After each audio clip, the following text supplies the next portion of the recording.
They thought they could humiliate them quietly in front of the whole plane.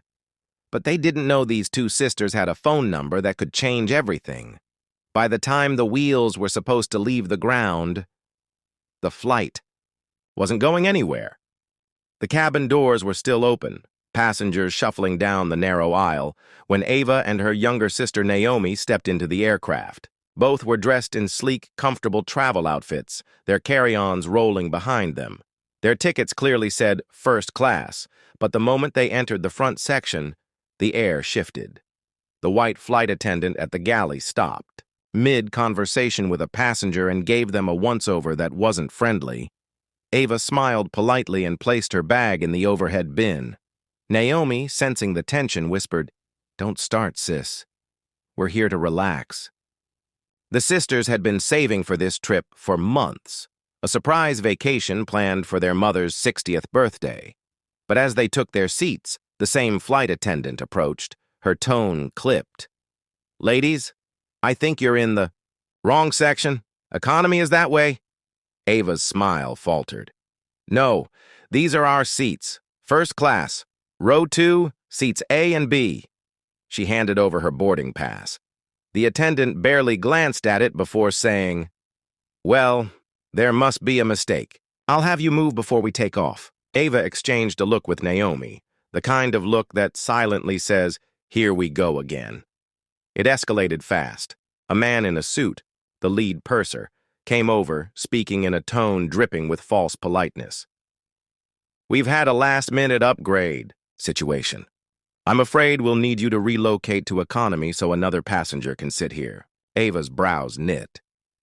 "You mean a white passenger?" she said quietly but firmly. The man stiffened. Naomi pulled out her phone and began recording. Other first-class passengers were pretending to read newspapers but were clearly listening. "This is discrimination," Ava said. "We paid for these seats." The purser smiled thinly. "Ma'am, if you don't comply, we'll have to remove you from the flight." And with that, two uniformed ground staff stepped on board. Naomi muttered, "Oh, it's like that."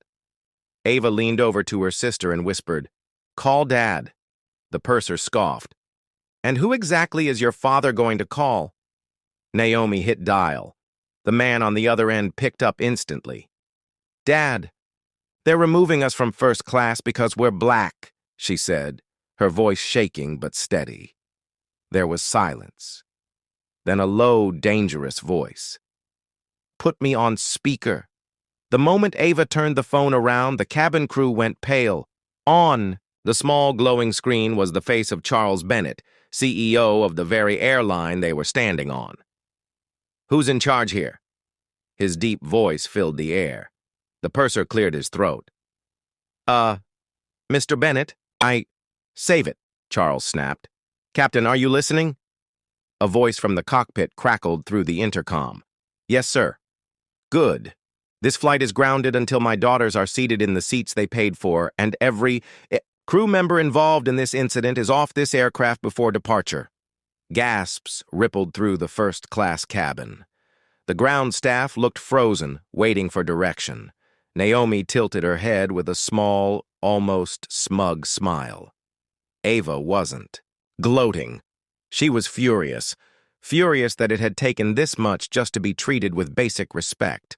Passengers were murmuring, some even pulling out their own phones to record. The purser's face had gone an alarming shade of red.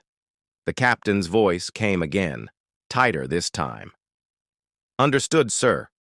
Within minutes, the plane's door was still open, boarding had been halted, and the last-minute upgrade passenger, a white businessman, was quietly escorted off.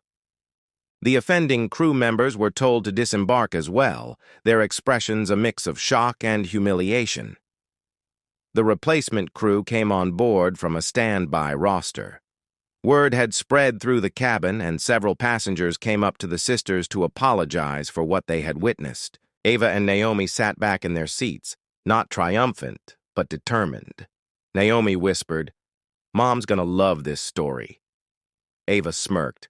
"Only if we get there before her birthday." Over the PA, the captain's voice was steady but slightly strained. Ladies and gentlemen, we will be experiencing a short delay. Thank you for your patience. But everyone in first class knew exactly why they weren't moving. On the tarmac below, Charles Bennett was already on the phone with corporate HR and legal.